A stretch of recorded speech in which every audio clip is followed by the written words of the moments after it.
2 hours into the third session of our four-cabinet meeting, the border dispute of the cooperative kingdom of Dahomey, my colleagues finally agree that we need to seek the Dream Council of our Electric Mother. The Dream Council consultation ceremony was usually somewhat elaborate, a half-day affair, with Chief Babalowo being called in from the Life Technology Center of Excellence a day before to run diagnostics. Dine with Oyo Messi and remind us of our history and culture before we link our brains with that of our Electric Mother. Officially, the ceremony is performed to maintain transparency, to formally ensure that the public knows when the collective resource is being used. But everyone knows that the primary reason the ceremony was devised and is still performed is to maintain a sense of continuity of tradition, because some of our people still believe that any contact with the ancestors should be mediated.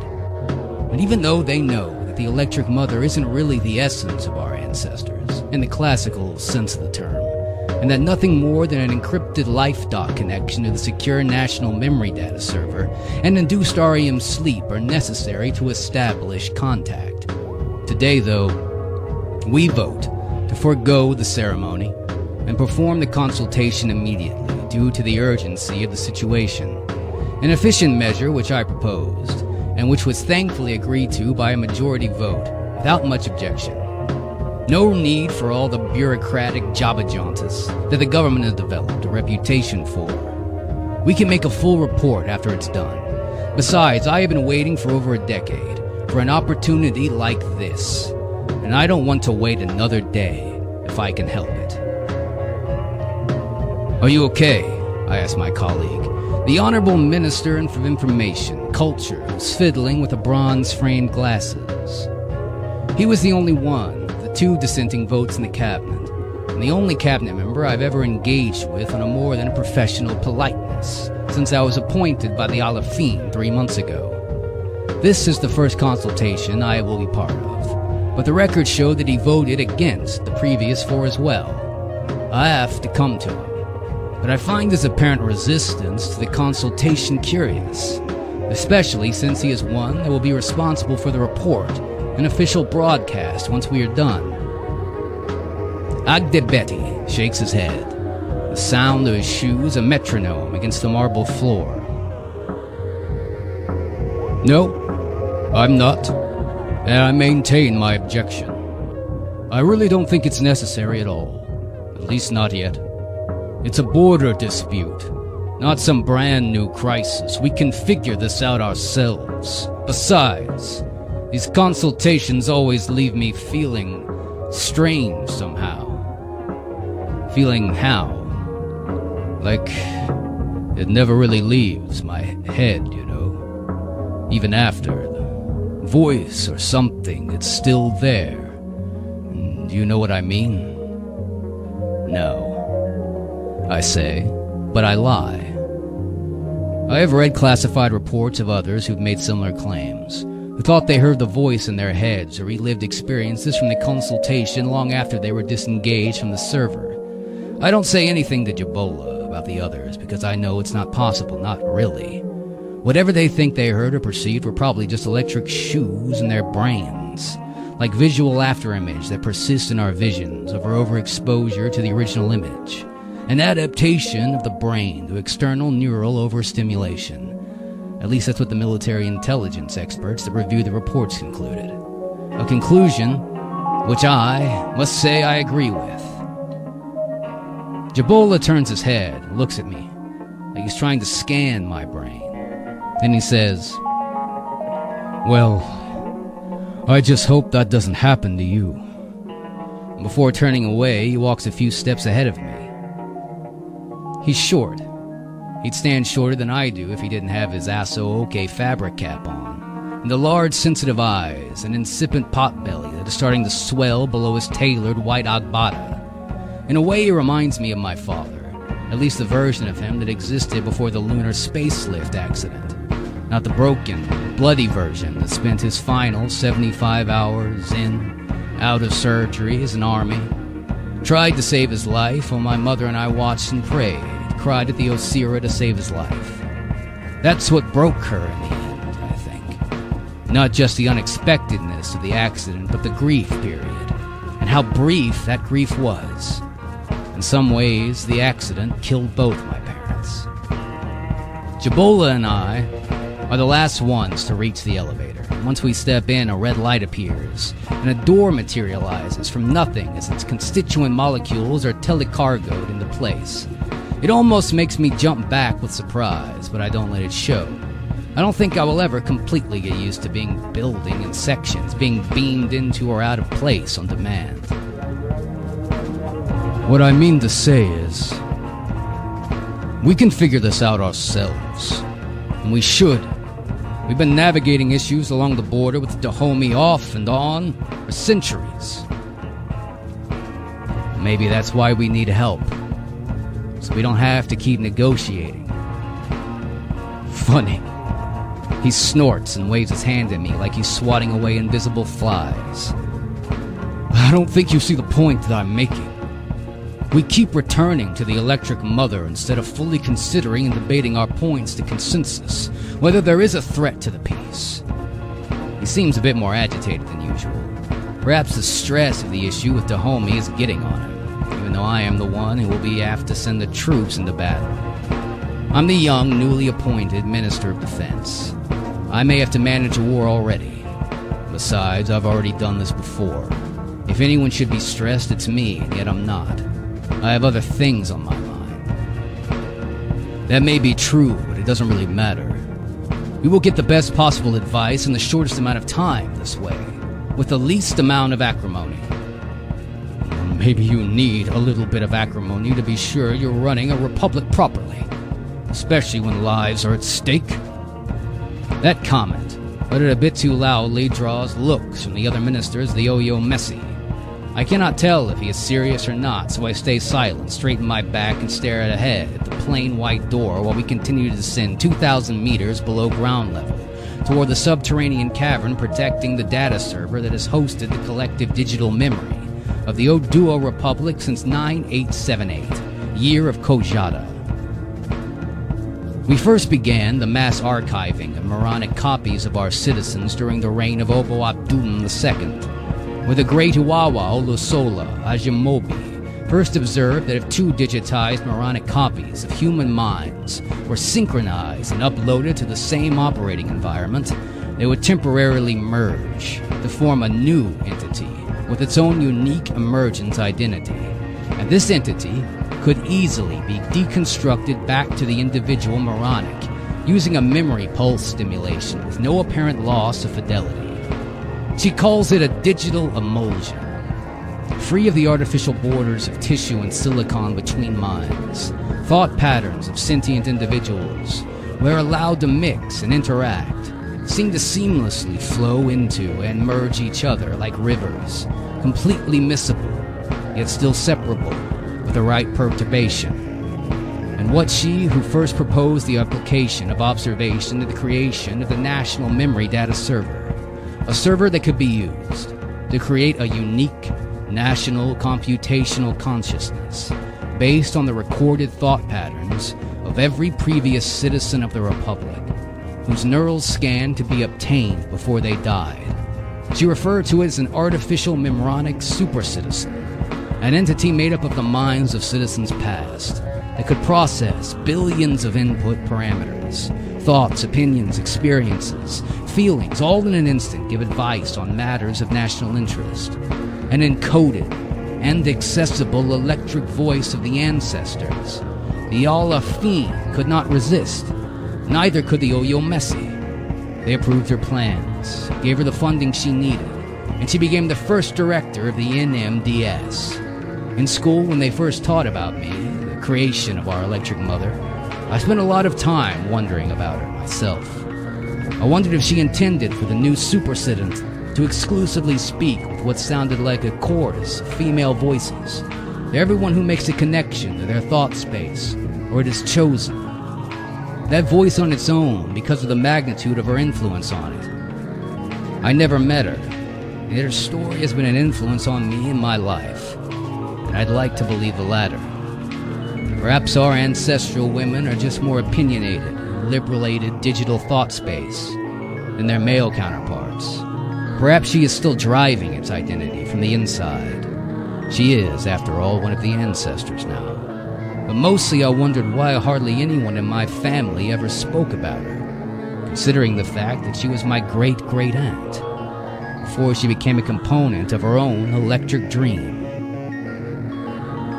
My ears are about to pop when the elevator finally slows to a stop and the door dematerializes. A blast of cold air hits us as we step out into the expansive gray space of the NMDS Center. An array of thick black cables cut into and run across the high hyperbolic ceiling. That's the first thing I notice.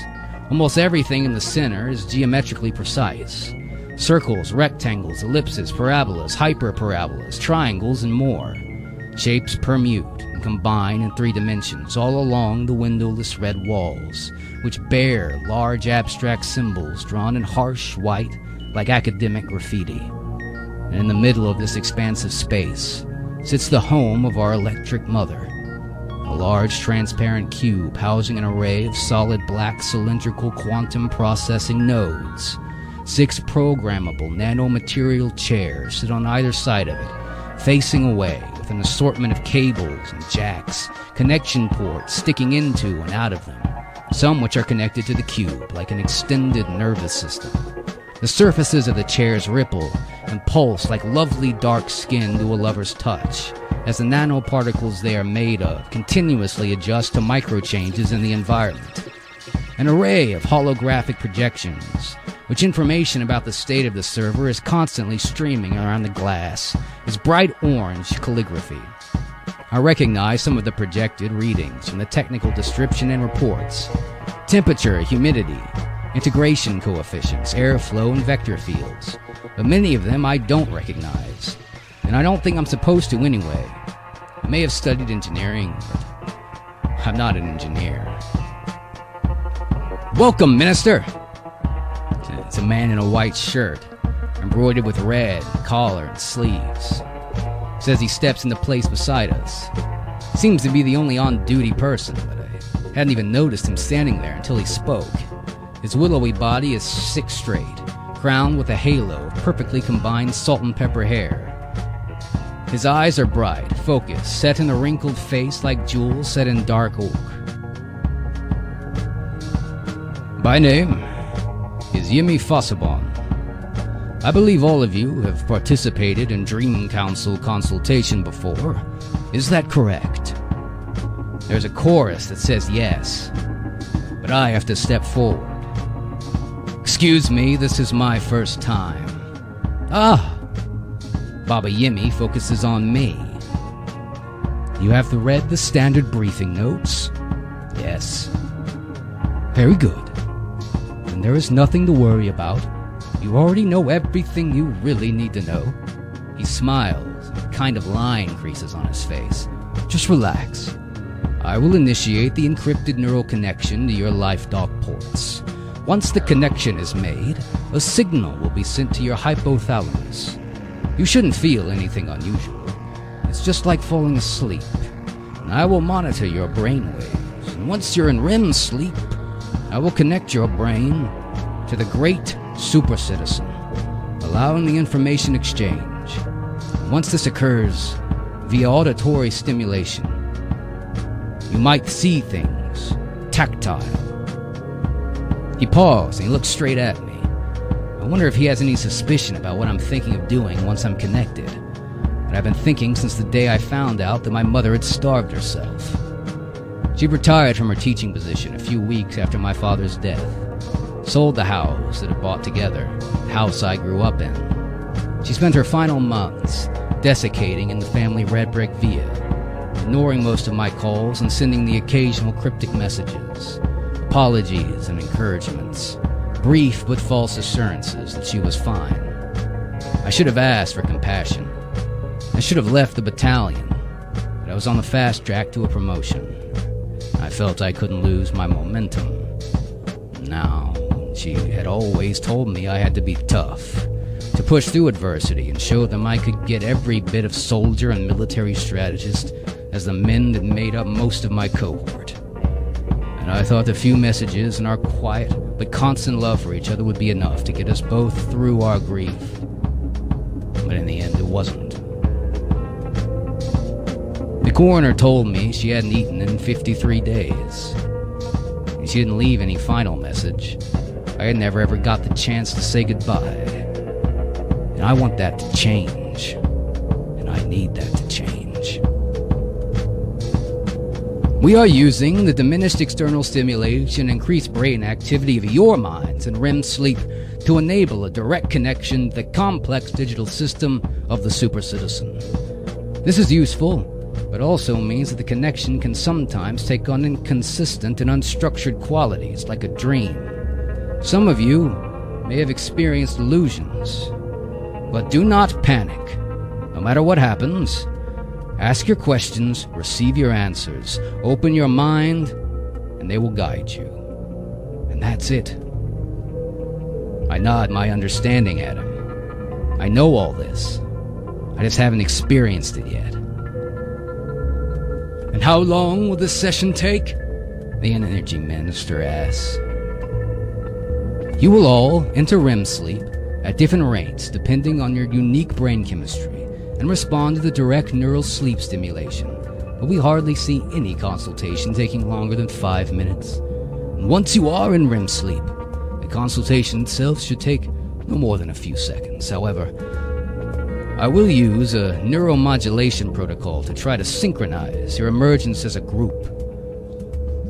And they all say thank you in unison. Baba Yemi holds up his finger and flicks it over the lever. One final thing. Don't worry too much about the details of your consultation. All of you will receive the same answer regardless of how you ask the question, as long as it is indeed the same question. In fact, we count on it. It's a good control procedure. See if there's any alternative or minority report on the consultation conclusion. Now, I'll manage the debriefing session once you are all done. Does anyone else have any more questions? I look around and catch an earnest look. It's Jabola, but he doesn't say anything. Great. If there are no more questions, please follow me. I will make the connection. And Jabola takes what I imagine is a resigned step forward. I exhale with relief as we all march to the chairs surrounding the glass cube and take our places. Out of what I think is sympathy, I take the one beside him. I think it would be nice to see the face of a friend when he emerges from thought space, or maybe I'm lying to myself and I'm scared that I'm the only one who will need the comfort of a friendly face when I'm done with what I plan to do. The moment is so close at hand, I'm starting to feel nervous. And Baba Yemi makes the rounds, adjusting cables, pressing keys, and checking displays while we sit there quietly. The hum of the server is constant and almost soothing, like waves on a beach. Are you ready? I think I open my LifeDoc port, and I tell him I am. And I've been waiting for so long. Good! Everyone, we will begin in a few minutes. I stare ahead at the symbol on the walls.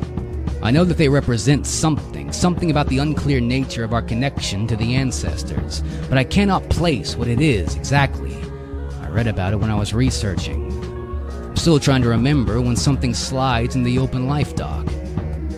My vision goes blurry. My body goes limp.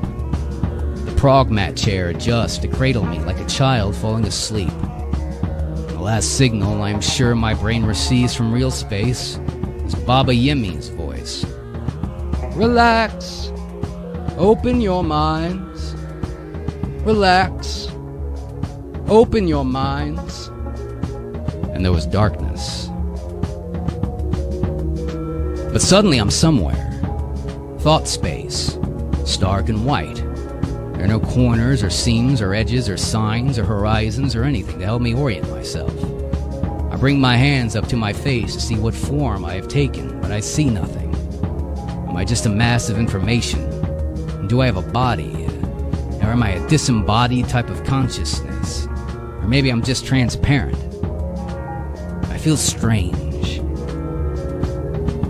Hello? Hello? There's no response. Just emptiness. Hello? Are Our son. Welcome. A voice of choruses. Thank you. Thank you. We are well. We are complete. What is it that you seek? The white of thought space suddenly turns into a pale blue, then cycles black to white. It keeps alternating, mesmerizing me. I don't know how long I have been silent when I finally remembered both my duty and my real reason for coming here. And I decide to start with duty by asking the question which every other member of the Yo-Yo Messy will also ask. As you must already know from the data feed, we are in a dispute with the Dahomey again. They have violated the Treaty of Alada by sending their representatives to that region, claiming that the population voted to be part of their kingdom in the last referendum. This is true. We have validated that data. I'd read it in some other reports, but I'm still surprised that the Electric Mother converses more like an AI than an actual person. I suppose I have been anthropomorphizing her for so long that I started to expect a more normal conversation, a more human response. But I continue. They claim you want to renegotiate the treaty, but this is clearly a threat to us. We cannot allow them to just take away control of the region. It's part of the Republic. This is true. Territorial integrity must be maintained. We need to take it back, but if we send troops, we risk another war. This is also true. The probability of war exceeds current national security thresholds. I mean, I've come to seek your guidance.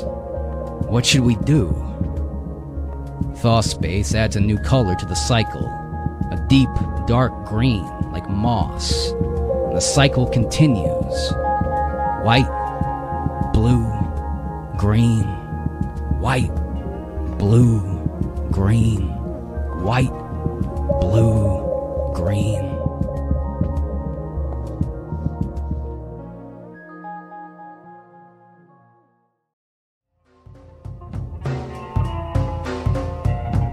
And finally the colors stopped.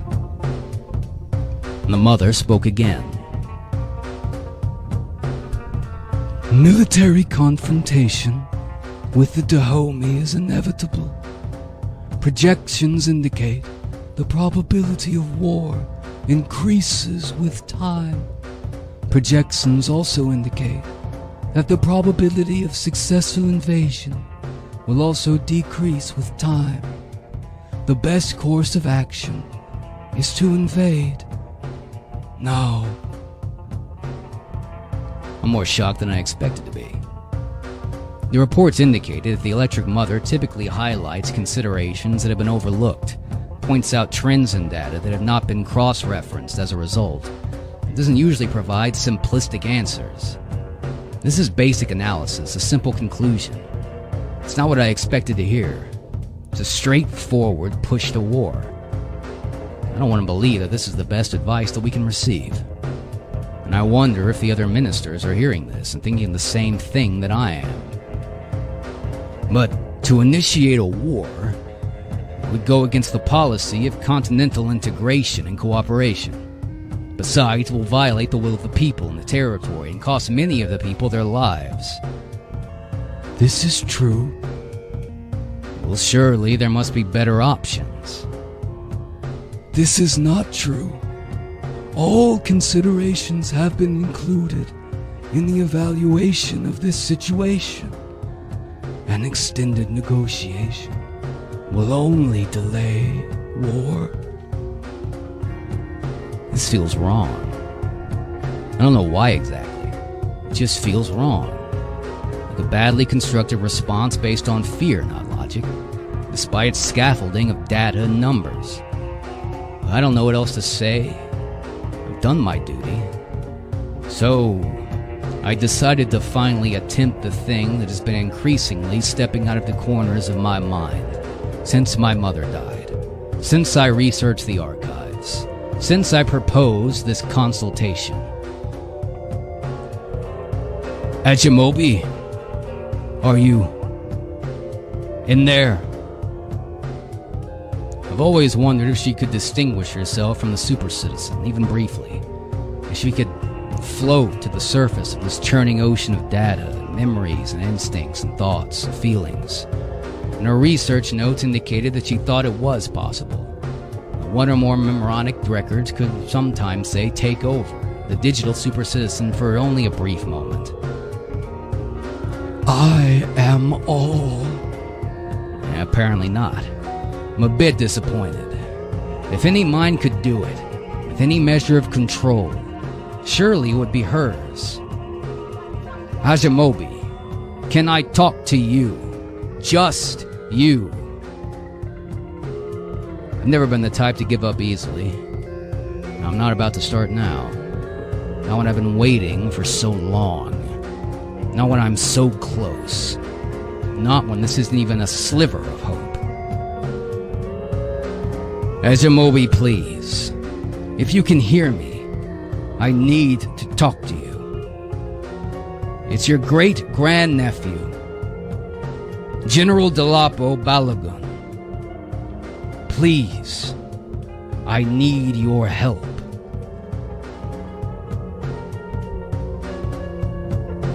And suddenly, I break into rapid Yoruba, using her oriki, her traditional praise greeting, which I've been practicing, for a reminder of who she is and who I am. The daughter of the great warrior clan, the one who gathered the threads of her people's minds, and wove a new Osira of them.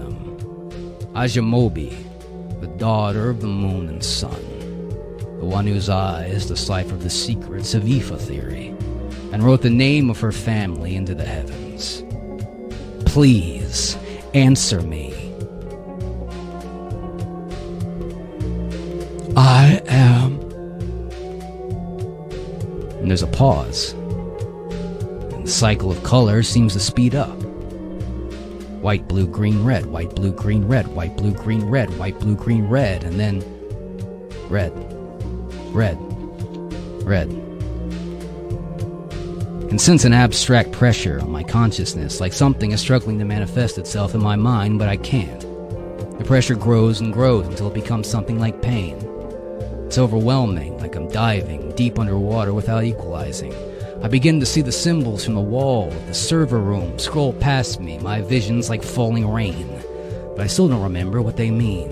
And a rattling sound, like an opele, begins throwing accompanies on the falling symbols, and the cycling colors seem to be coming closer, approaching me somehow. I'm trying not to panic, but it's hard to keep my composure without my body, without being able to apply all the techniques they taught me. Closed eyes, steady breath, stillness, mental focus. Here, my mind is skinless and exposed, with all these sensations and stimulations flowing in unrestrained. It all becomes too much. I'm about to let out something like a scream, when finally it stops. All of it. The colors, the lights, the sound. All of it. Thought space is white again. There's now a giant head in front of me, projected vividly like it has been sculpted from solid blue light. And I recognize the wrinkled, oval face, sharp chin, wide nose, wide-eyed, crown of a plaited gray hair. My son, the head says to me, in a voice that is not a chorus, but it's hers, just hers. Ajimobi! I cannot contain my excitement.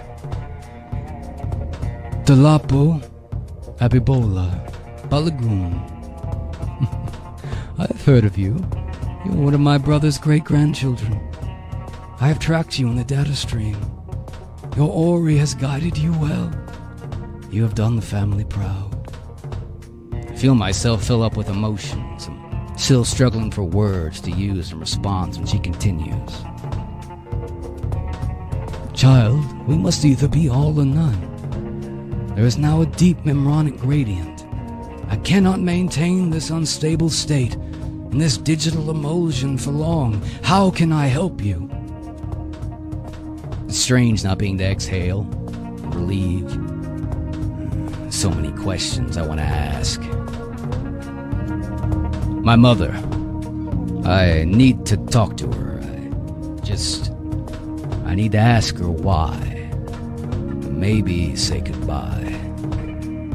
Her face seems to flicker, like the light is projected from just experienced a power surge. My son, even if I can do what you assume I can, surely you must know that it is only true that your mother is not here with us. None of her essence, her aura is here. Only her memories and her knowledge and record. I know. But you came to me. You came. If there is enough of you here to answer the call of your kin, then I believe there is still enough of her. I know she had her last memoronic scan appointment 3 weeks before she moved back. Please, this is the only way I can speak to her now. And I have to hope it's enough. She flickers once more. This face that I've studied so much since I was a little boy. First solely because I wanted to be like her. Brilliant, full of life, independent and strong. Later I wanted to find something in her notes, something that would maybe lead me to this, my last chance to speak to my mother. I know you designed the architectural thought space. I know you can help me. The light flickers again, and her face fades. I will attempt to retrieve her records. Thank you. Thank you for asking me, she says with a smile. And with that, she's gone. Thought space suddenly seems to gain dimensions, directions, a sense of solidity. It's only when I notice that I'm falling that I realize I've also gained a body. What seems like a vast wall of nothingness sweeps past me. I'm falling and falling into an endless void. I can see my legs tumbling around, and I try to stabilize myself, spreading my arms, puffing out my chest, facing the oncoming emptiness. It's just starting to work when I see it appear. A square of green and red in the middle of the nothing ocean. And I close my eyes and brace myself. The landing is hard. Silent and painless, though. Throws up a mass of compact red soil and displaced elephant grass. I stand up, brushing off the dust from my body. See a small red brick hut with a thatched roof ahead of me. I can smell efferin, honey tea, her favorite, and I know where I am. Standing outside the hut that sits at the center of our village villa. One of the many great-great-great-grandfathers, Balagoon, had built it with his own hands when he first migrated at the end of the Second War. The hut that had spawned what would become the family compound, and the hut where I used to play games with my cousin every year during the festivals. The hut where she had finally gone to die. I can't linger. I don't have time. I sprint to the thick wood door and knock, remembering that she hated it when my father or I came in without knocking. The door swings open and a rusty hinges before I finish knocking, and so I enter. The hut is mustier than I remember, but everything is where I expect it to be, except the sight of her sitting in her father's favorite chair and staring at me with a steady smile stuns me. Her large brown mahogany eyes, lustrous hair and full cheeks are all the same as they were when I saw her last. 2 weeks after my father's funeral, the day I went back to base. She rises. I step forward. Her warmth suffuses me, and I allow myself to steep in it. The smell of her hair, the softness of her neck, thinness of her arms. My darling, how are you? She asks when she finally pulls away. She walks to a table made of Iroko wood, where a pot of efferin and honey tea is brewing, and turns over an old mug and starts to pour.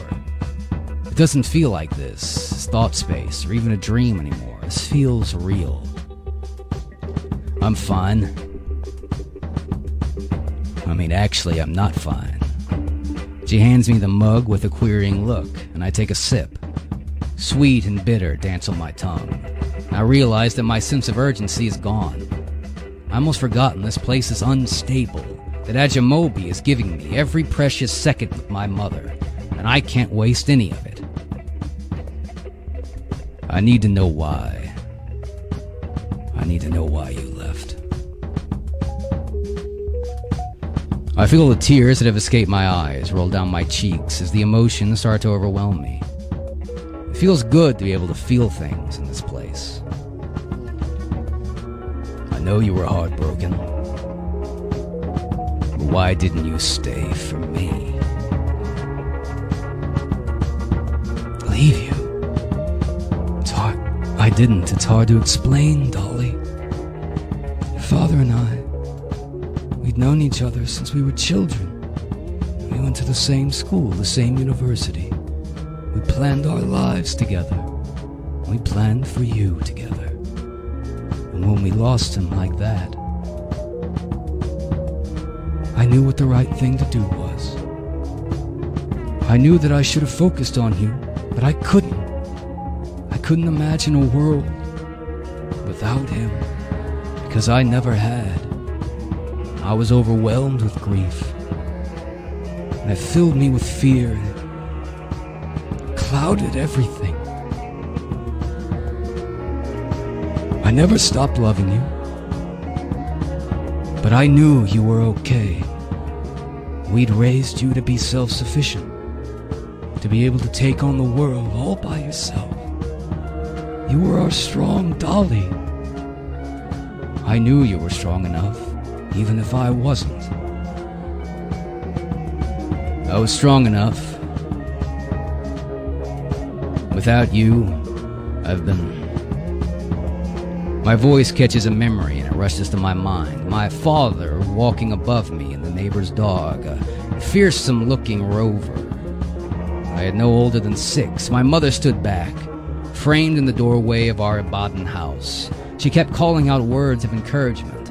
Don't be afraid. The dog won't bite. Not every animal has sharp teeth is dangerous.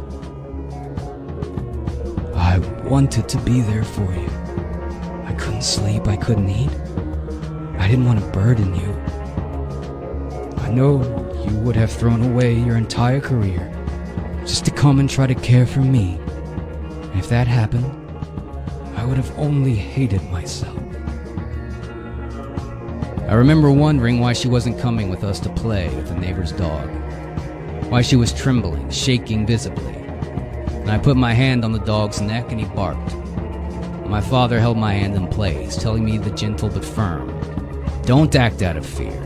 Not every animal that has sharp teeth is dangerous.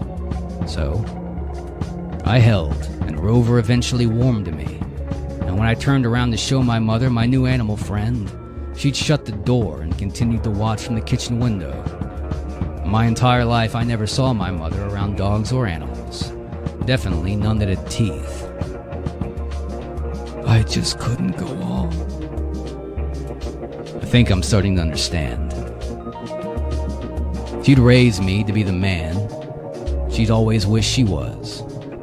The image she idolized but never became. Strong, fearless, confident, independent. She was none of those things. Not like Ajimobi.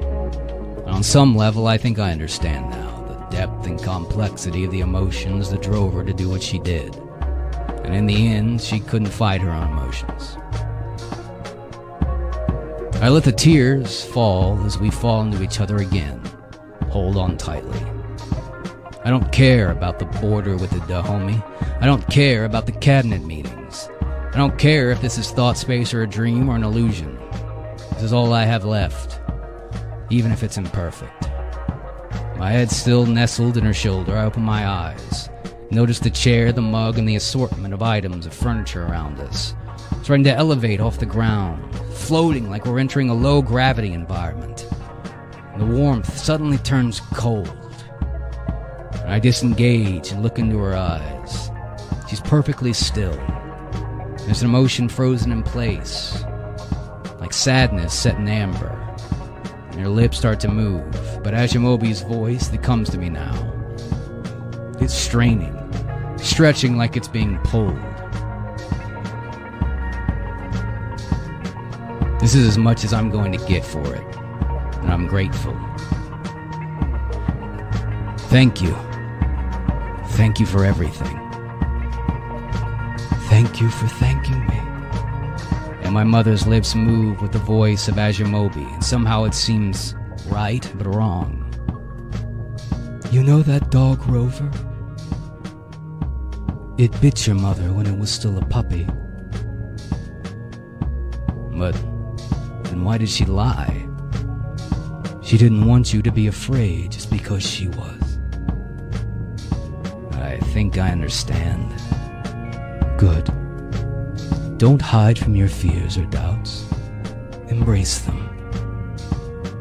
Before I can reply, the digital version of my family hut is gone, like it's been painted out of my vision in one broad brushstroke.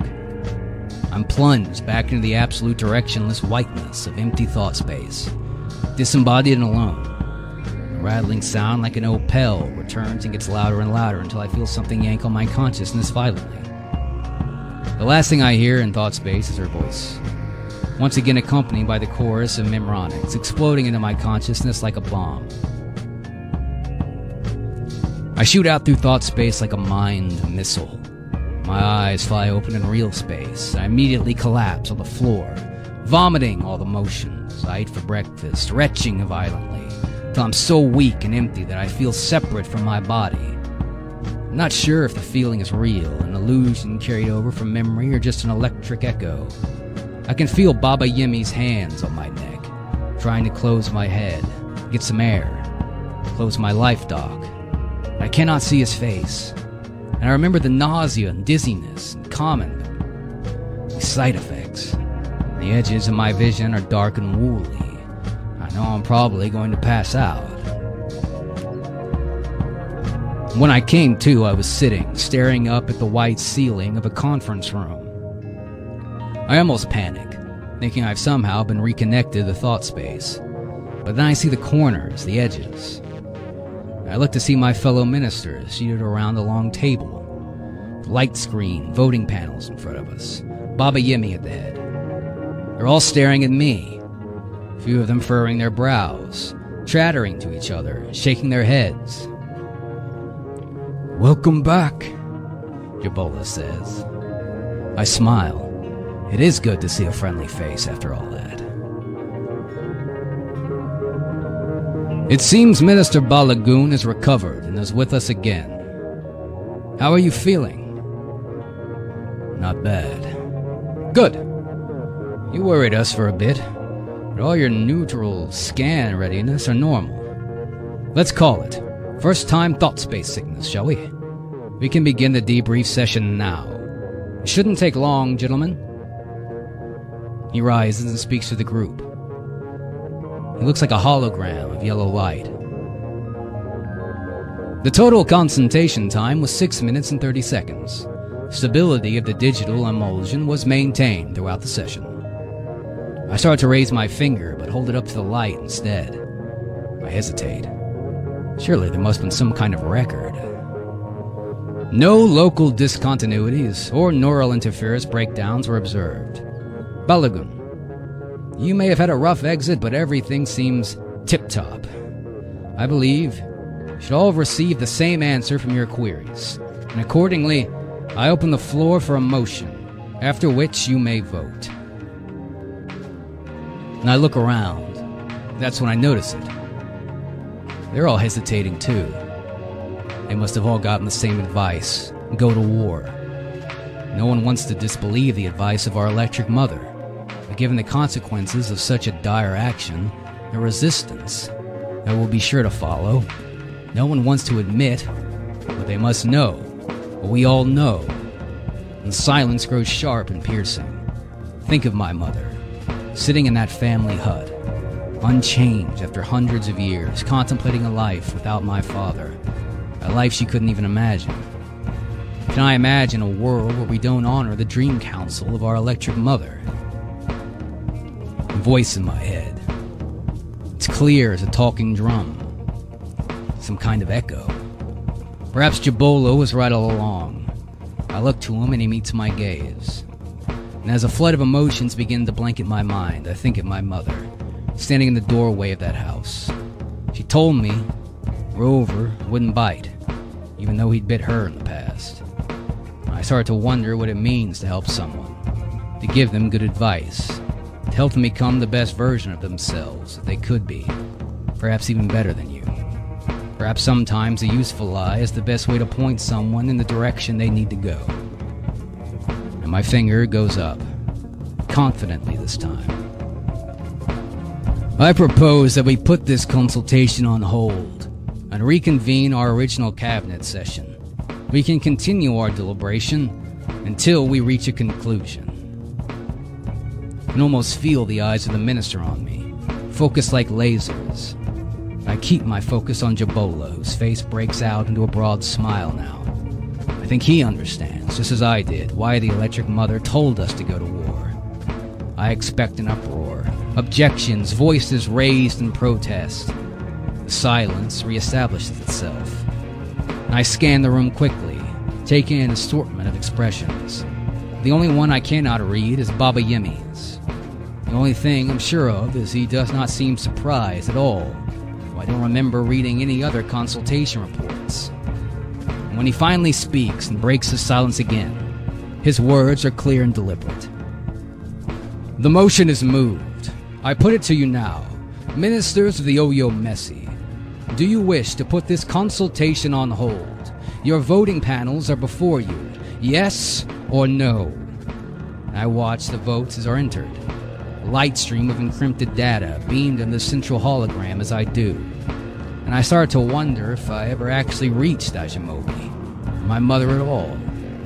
Or if the digital super citizen, our collective electric ancestor, simply showed me and told me exactly what I needed to hear. And the lights continue to weave themselves together. I enter my vote. When the weaving stops, the light in the center displays a unanimous yes in bright and yellow calligraphy. Today, there will be no war.